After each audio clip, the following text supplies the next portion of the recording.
নমস্কার বন্ধুরা, কাছের বন্ধু ইউটিউব চ্যানেলে আপনাদের সবাইকে স্বাগত। আজকে আবার একটু রান্নার রেসিপি নিয়ে আপনাদের সামনে চলে এসেছি। তো আজকে আমরা বানাবো হচ্ছে পনির সাডা।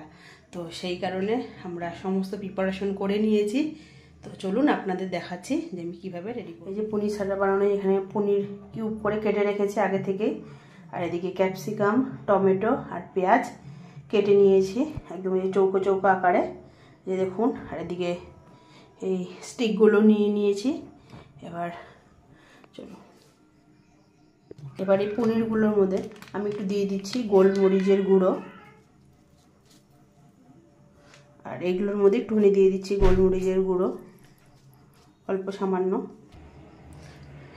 গোলমরিচ দিয়ে এগুলোকে এখন মাখিয়ে নিচ্ছে পনিরগুলোকে। আর আমার এই যে পনিরগুলো চৌকো চৌকো আকারে কেটে নিয়েছি। আর এদিকে এগুলোকে একটুখানি মাখিয়ে নিলাম।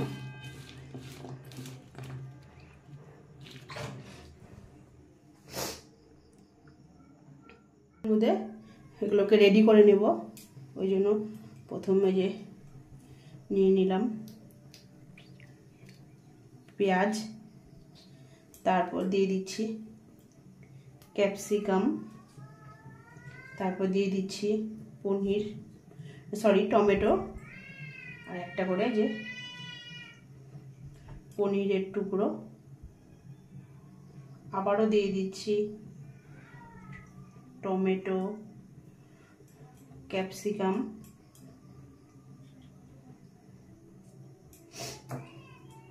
এদিকে পেঁয়াজ দিয়ে এক এক করে সাজিয়ে নিচ্ছি। আবারও একটা পনিরের টুকরো দিয়ে দিলাম। তার মধ্যে দিয়ে দিচ্ছি টমেটো, ক্যাপসিকাম আর পেঁয়াজ। যে এইভাবে স্টিকগুলোকে, বাদবাকি যে স্টিকগুলোকে রেডি করে নেব এইভাবে। আমাদের হচ্ছে 6টা আমি স্টিক রেডি করে নিয়েছি। তো রেডি করে নিয়ে এবার আমরা ব্যাটারটা গুলিয়ে নেব। চলুন রেডি করি ব্যাটারটা। পনির সাডারে আমার জন্য একটা যে ব্যাটারটা করে নেব, সেই জন্য এখানে আমরা নিয়েছি কিছুটা ময়দা। এবার এর মধ্যে নিয়ে নেব 2 চামচের মতন কর্নফ্লাওয়ার, 2 চামচ না 1 চামচ এরকম, এই যে বেশি করে কর্নফ্লাওয়ার নিয়ে নিলাম। আর একটু সামান্য কর্নফ্লাওয়ার, আর দিয়ে দিচ্ছি সামান্য জিরের গুঁড়ো এর মধ্যে, আর দিয়ে দিচ্ছি সামান্য ধনের গুঁড়ো, সামান্য দিয়ে দিচ্ছি কাশ্মীরি লঙ্কার গুঁড়ো,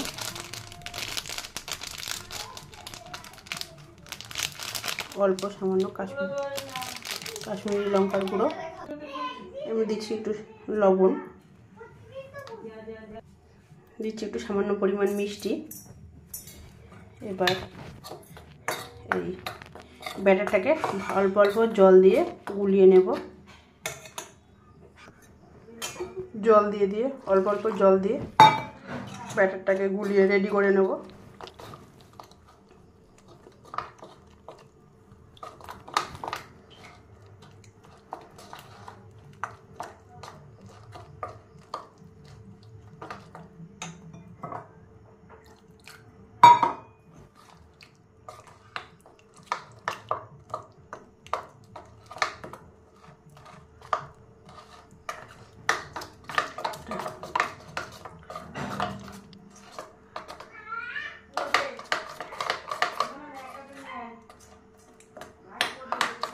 দেখুন আমাদের ব্যাটারটা প্রায় রেডি হয়ে গেছে। এরপর আমরা হচ্ছে পনির যে স্টিকগুলোর মধ্যে রেডি করে নিয়েছি সেগুলো দিয়ে ভেজে নেব। এই যে আমাদের তো ব্যাটার হয়েই গেছে, আর এদিকে স্টিক তো আগের থেকেই রেডি। এবার এই কড়াইয়ে তেলও গরম হয়ে গেছে। এবার এগুলোকে এক এক করে ভেজে নেব।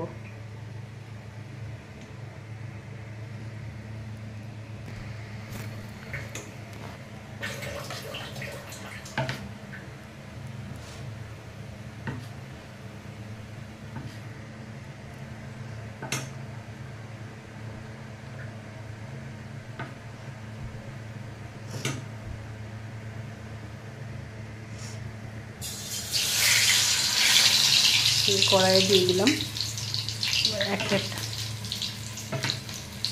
আমি দুটো দুটো করে স্টিক একবারে ভেজে নেব।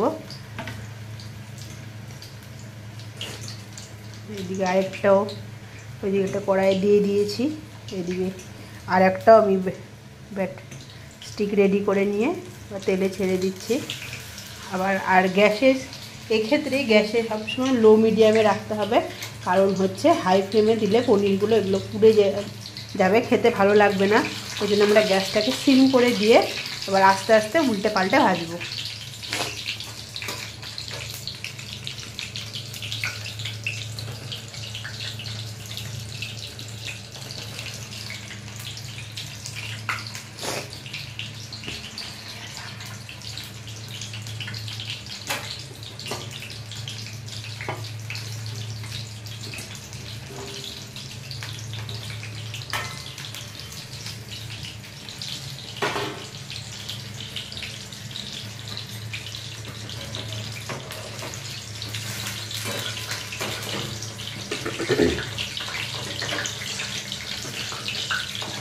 এই পনির ছাড়ার ক্ষেত্রে আমি দুবার করে ভাজবো এটা, ওই জন্য প্রথমে এখন একটুখানি হয়ে গেছে অল্প, তো হয়ে এটাকে তুলে নেব, আবার একটুখানি পরে আবার এটাকে ভাজবো, তাহলে কি ভালো মুচমুচে হবে।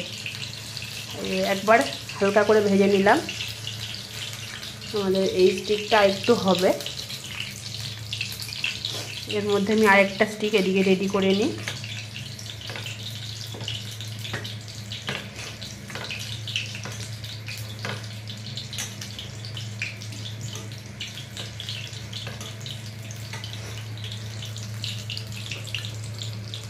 এটাও আমাদের প্রায় কিছুটা ভাজা হয়েছে।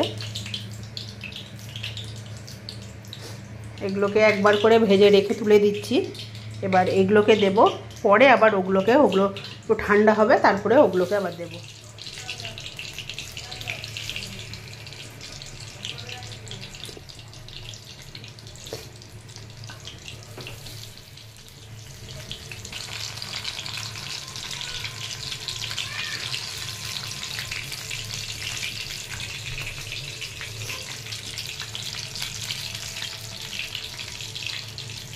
একে একে আমাদের সবগুলো ভাজা হয়ে গেছে। এবার এগুলোকে আরেকবার একটুখানি আমি কোট করে নিয়ে আবার ভেজে নেব।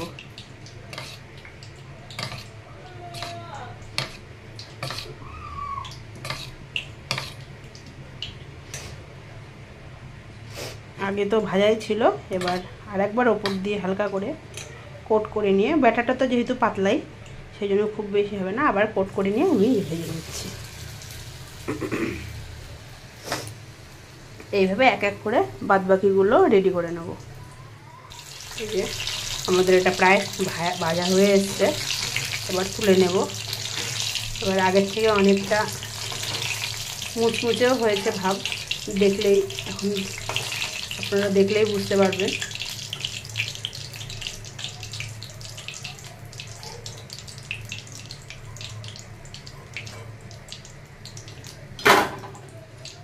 দেখুন অনেকটা মুচমুচে হয়ে এসছে আর কালারটা একদম। এবার বাদ বাকিগুলো আমরা ভেজে নিই।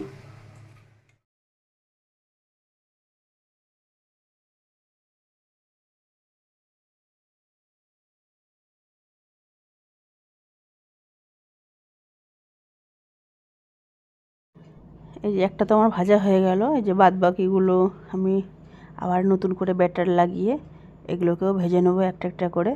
আর বন্ধুরা, আমার এই রান্নাঘরে আপনাদের কেমন লাগলো অবশ্যই কমেন্ট করে জানাবেন। আর আমার কাছের বন্ধু ইউটিউব চ্যানেলটিকে অবশ্যই সাবস্ক্রাইব করবেন, লাইক করবেন, শেয়ার করবেন। আপনাদের কোনো নতুন রেসিপি থাকলে আমার সাথে শেয়ার করতে পারেন।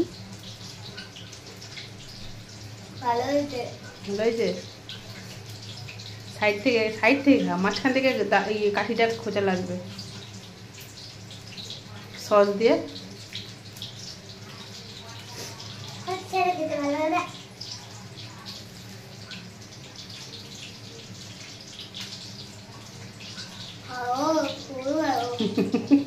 গরমে আর বলতে পারছেন না। যে আমার এখন পনির ছাটাগুলো একদম রেডি হয়ে গেছে, তো আপনারাও এই রেসিপিটা ফলো করুন, আপনারাও বাড়িতে ট্রাই। ভিডিওটা এখানেই শেষ করছি, টাটা বন্ধুরা।